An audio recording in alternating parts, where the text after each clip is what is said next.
Une rupture amoureuse ou un divorce est probablement un des moments les plus difficiles à passer de sa vie parce qu'on a construit énormément de choses et puis on se retrouve d'un seul coup sans rien, tout est en train de se casser alors qu'on a mis du sien, on a mis peut-être même toute sa bonne volonté, tout son amour et on a mis peut-être plus de ressources que ça encore. Alors qu'est-ce qui fait que les relations amoureuses se terminent mal en général? Eh bien, quand elles se terminent, et c'est ce qu'on va voir dans cette vidéo. Alors bien sûr, je ne vais pas parler de toutes les fins d'histoire parce qu'il y a eu décès, parce qu'il y a eu cas de force majeure, parce qu'il y a eu, etc., ce genre de choses. Non, je parle des relations amoureuses qui se finissent mal, où il y a eu des relations d'emprise, des relations de manipulation, de la dépendance affective, ou tout ce genre d'ingrédients auxquels vous êtes accoutumés sur ma chaîne. Donc, quel est l'ingrédient majeur qui fait que ces relations foirent? Bien évidemment, si on est en pleine souffrance, on va avoir tendance à dire bah, c'est la faute de l'autre. Ouais, pourquoi? Parce que nous, on a mis du nôtre, on a mis le mieux qu'on pouvait dans le fait que ça fonctionne et que ça réussisse. Or, on arrive au dur constat qu'il y a une rupture et que c'est incroyablement douloureux. Et au moment de la rupture, c'est là où on fait le bilan en général. Donc, on fait le bilan de tout ce que l'autre a foiré, parce que c'est plus facile de regarder ce que l'autre a foiré. Mais on fait aussi parfois le bilan, où on oscille des fois entre les deux, de tout ce que nous, on a foiré. Alors, on pourrait constater ça de cette manière-là en se disant ben, finalement ça n'a pas fonctionné parce que l'autre a eu ses torts, parce que moi j'ai eu mes torts et essayer de faire un tableau, gauche, droite, l'autre, moi, etc., faire la liste. En général, ça ne mène pas à grand-chose. Pourquoi? Ben, parce que si jamais vous avez déjà fait ça, d'ailleurs n'hésitez pas à le mettre dans les commentaires, vous vous rendrez compte que eh bien, d'une relation à l'autre, c'est à peu près les mêmes choses qui se rejouent.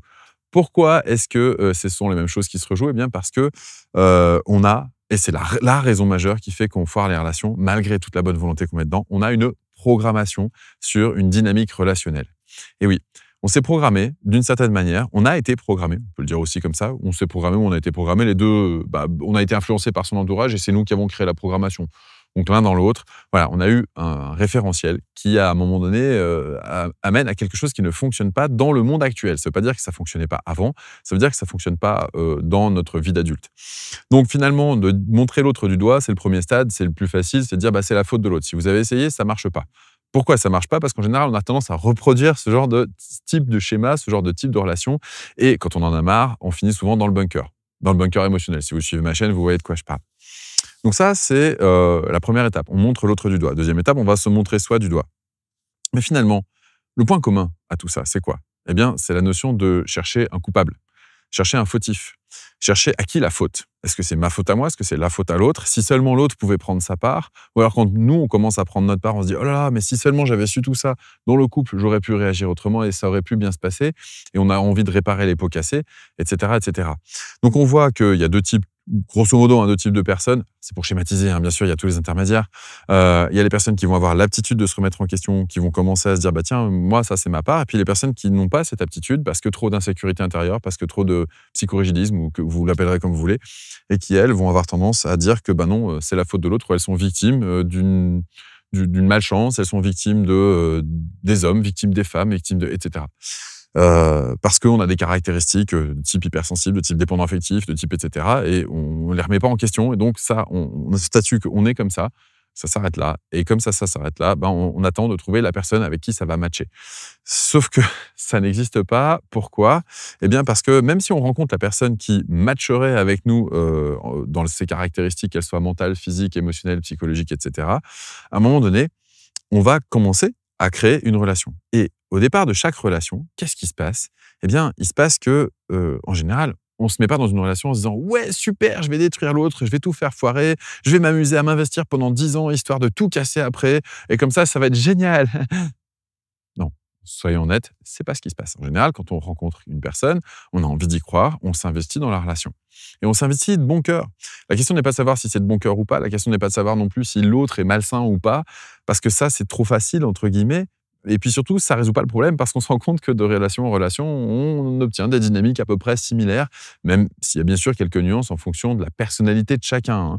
Mais on voit bien à un moment donné qu'on a beau changer de personnalité apparente, eh bien, la dynamique relationnelle reste un petit peu la même. D'où le principe de la systémie. C'est-à-dire qu'en systémie, on ne va pas chercher à juger l'autre, on va chercher à comprendre ce qui nous lie. C'est-à-dire comment on gère la relation entre les deux personnes.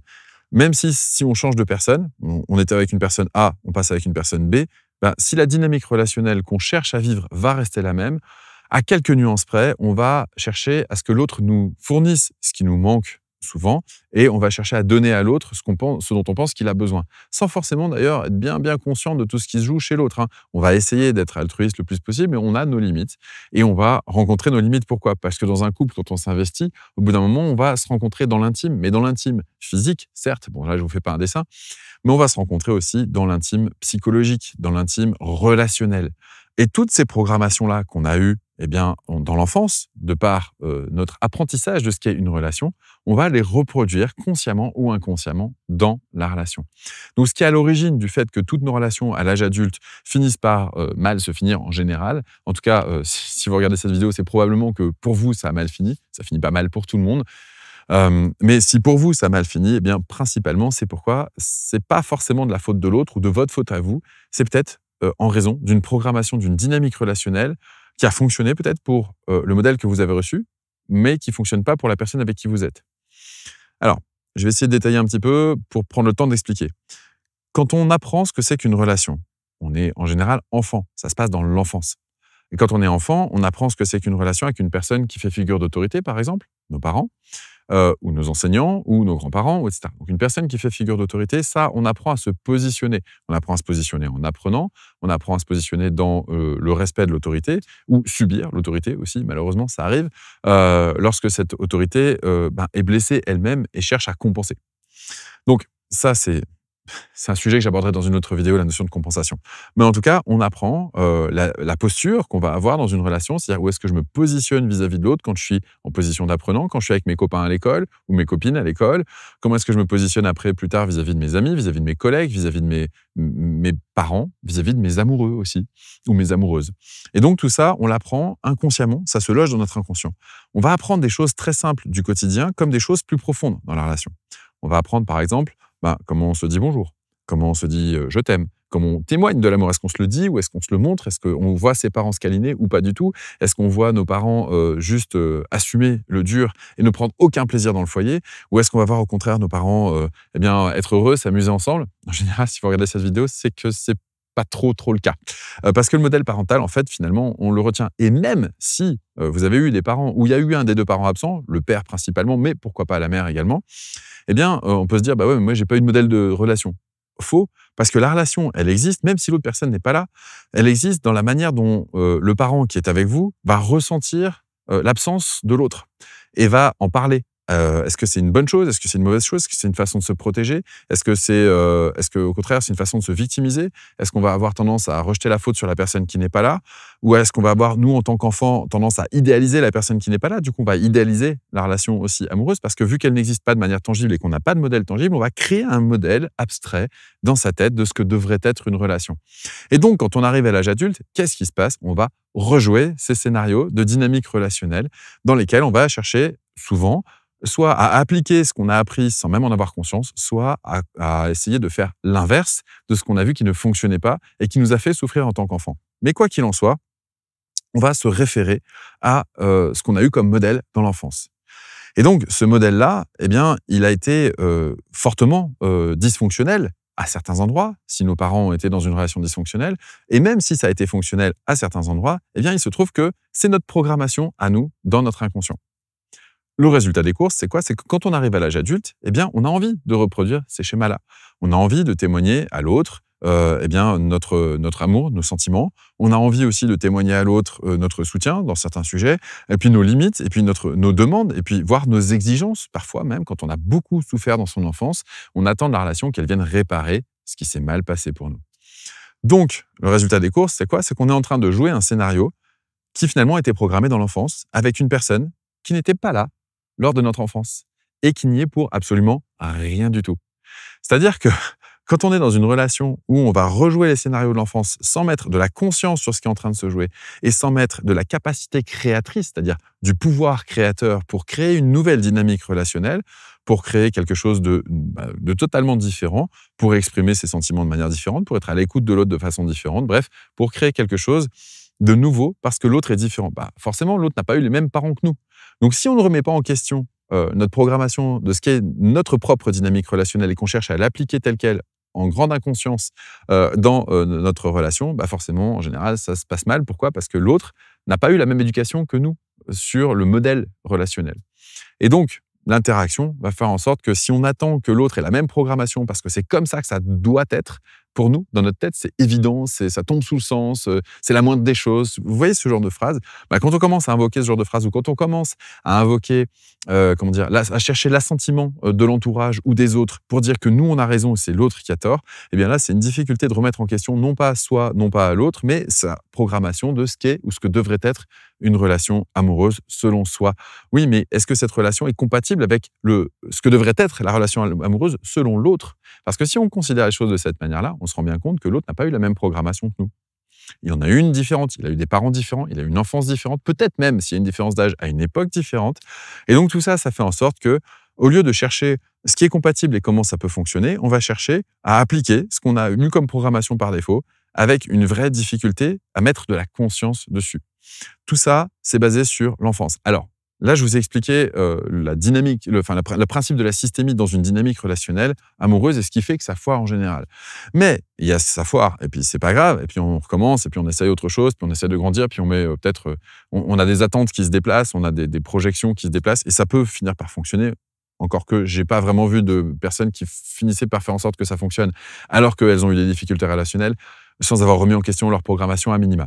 Mais bon, ça, c'est un travail de chacun et chacun le fait ou pas. Mais là où ça vient vraiment titiller et poser un gros problème, c'est lorsque on a grandi dans un environnement hautement toxique. Quand on a eu des parents qui étaient, par exemple, je sais pas, alcooliques, violents, qui étaient dans des situations de précarité avancée, qui étaient dans des situations, je sais pas, d'exilés aussi, avec un changement de culture, des difficultés relationnelles, peut-être de la paranoïa, enfin bref, ou des maladies mentales. Il y a des tas de configurations dans lesquelles, eh bien, la relation parentale peut être problématique. Alors, surtout depuis les années 80, où il y a eu une vague de divorce, vous vous en doutez bien, qui a commencé à émerger. Et que depuis, ça n'a pas désamplifié, puisqu'aujourd'hui, plus de la moitié des enfants sont issus de parents séparés. Donc ça veut dire qu'il y a le traumatisme aussi de la loyauté parentale, de savoir quel parent a raison, quel parent a tort, et on est au milieu de tout ça. En tant qu'enfant, on a besoin d'un modèle, et finalement, on a un modèle qui, au lieu d'être basé sur comment on cherche à être en harmonie, on a un modèle qui est basé sur comment on se juge. Comment on juge l'autre? Est-ce que je juge mon parent paternel ou mon parent maternel? Voilà. Comment je vais juger le parent, finalement? Parce que c'est ce que les parents demandent dans un conflit de loyauté parentale.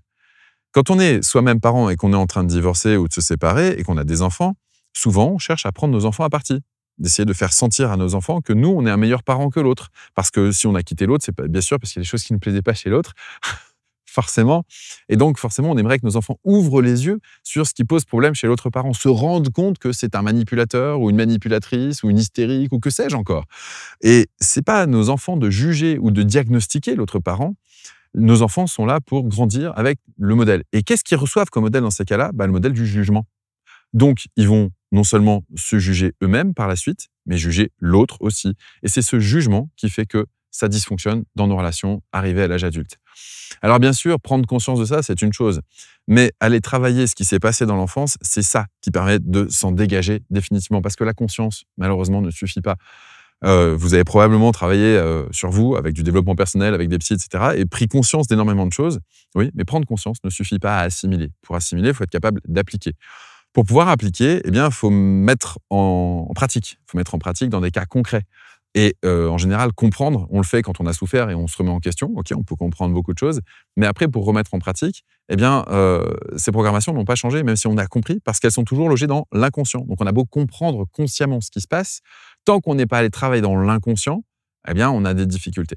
On a des difficultés à faire en sorte que les choses changent. Donc, on va aller de relation en relation, en reproduisant plus ou moins les mêmes schémas, voire en empirant les schémas, parce que si on a souffert dans une première relation, puis dans une deuxième relation, puis dans une troisième, si on a le courage d'aller dans une quatrième, on va demander des garanties, parce qu'on en a marre. Oui, mais en fait, le problème, il ne vient pas de l'autre ou des garanties qu'on peut demander, il vient de notre programmation, de ce qu'est une relation. Donc, tant qu'on ne travaille pas dessus, ça devient compliqué de créer une relation harmonieuse. Alors, pour vous permettre de travailler dessus, j'organise avec toute mon équipe, bientôt, prochainement, un défi qui va se dérouler sur 5 jours, qui est gratuit, dans lequel eh bien, je vous invite à aller retravailler des séquences de votre enfance. Et j'ai appelé ça le défi de l'enfant intérieur. Donc, c'est pas uniquement le concept. De toute façon, vous verrez, hein, c'est tout détaillé dans le défi. Le concept de l'enfant intérieur sera détaillé.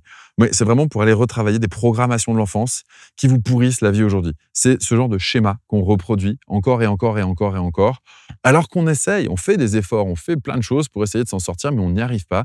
Pourquoi? Parce qu'on fait des efforts en conscience. Or, c'est logé dans notre inconscient. Donc, dans ce défi, on va aller voyager un petit peu dans notre inconscient en étant guidé, pas à pas, tranquillement, pour que chacun puisse aller à la rencontre sans développer non plus trop de traumas, sans lever le tapis sur plein de choses impossibles à gérer aujourd'hui, parce qu'on a nos limites aussi de ce qu'on est capable de gérer en fonction de notre évolution et de notre réserve émotionnelle. Et si on a vécu des choses vraiment dramatiques dans l'enfance, bien soulever le tapis d'un seul coup, ça fait trop. Il y a trop de choses à travailler. Donc, on va y aller progressivement, petit à petit. On va aller regarder ce qui se passe dans l'inconscient à travers différentes manifestations, différents schémas. Et je vais vous guider pour que vous puissiez aller porter un regard réparateur sur, en effet, ces programmations qui sont dysfonctionnelles aujourd'hui et pouvoir enfin vous en libérer. C'est gratuit. Je vous invite donc à vous inscrire le plus vite possible. Je vous invite aussi à partager cette vidéo si ça vous intéresse. Et je vous retrouve lors de ce défi avec grand plaisir. Petite précision avant que vous quittiez cette vidéo, et oui, parce qu'il y en a une petite quand même, c'est que certaines personnes me demandent pourquoi je fais ça gratuitement. Eh bien, je fais ça gratuitement parce que je pense que ça demande déjà beaucoup d'efforts d'aller travailler sur soi. Si en plus on a peur de se faire avoir par un professionnel qui nous propose quelque chose, et on se dit ouais, il est où le loup, combien ça coûte, etc. Est-ce qu'il y a un engagement? Non, il n'y a pas d'engagement. Je suis un professionnel et je vous propose ça. Pourquoi? Parce que je suis persuadé qu'en faisant ça, je remplis ma mission de vie de contribuer à un monde plus épanoui où des gens pourront se détacher de certaines programmations.